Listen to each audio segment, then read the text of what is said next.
Hey, what's good, my people? This is the latest edition of Make America Great. Let's get to it. My bad, y'all. Let's get to it. Tulsi Gabbard stunned senator by saying it's not her job to determine what is an imminent threat to the United States. So Tulsi Gabbard is the director of national intelligence. That is exactly what your fucking job is. So if this ain't your job, what the fuck are we paying you for? To go down there in Fulton County, Georgia and fuck with their election systems? What the fuck are we paying for, DNI? Director of National Intelligence, and your job ain't to determine what's an imminent threat? That's intelligence. Nah, I know what it is. You know it wasn't an imminent threat, but you didn't want to say it wasn't an imminent threat because you know Donald Trump would have been on your ass.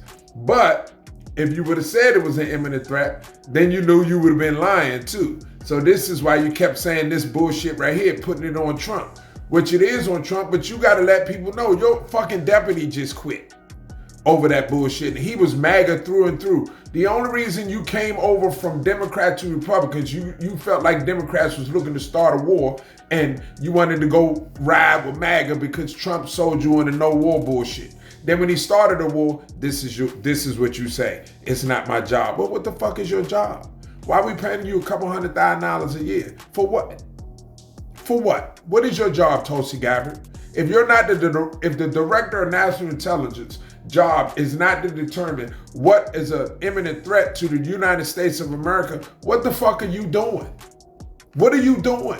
That's somebody, why didn't Congress ask her that question? If that's not your job, what is your job? Please tell me what your fucking job description is. Your job is to keep America safe as possible. And one of the ways to do that is to tell the truth when a fucking out of control imbecile starts a war.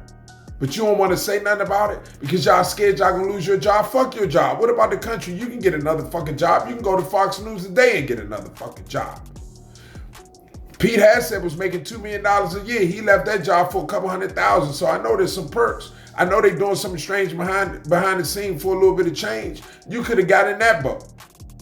Your job is to determine what's an imminent threat to the United States and its allies. That's your fucking job. And if that ain't your job, what the fuck are we paying you for?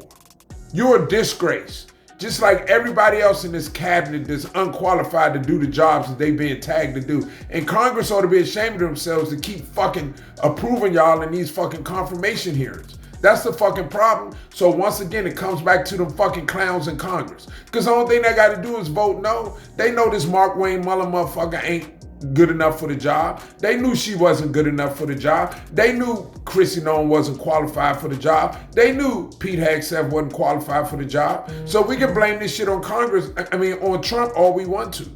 But Congress is just as much to blame for all the shit that's going on, if not more. Because they could have stopped it with the war resolutions vote. No, they voted to let this motherfucker continue to bomb shit and don't have a reason talking about, I didn't know this, I didn't know that, I didn't know this. Trump, you don't know a lot to be starting fucking wars. But what you don't know, you're supposed to get from this bitch right here. And it's obvious that you didn't get it. So again, what the fuck are we paying you for?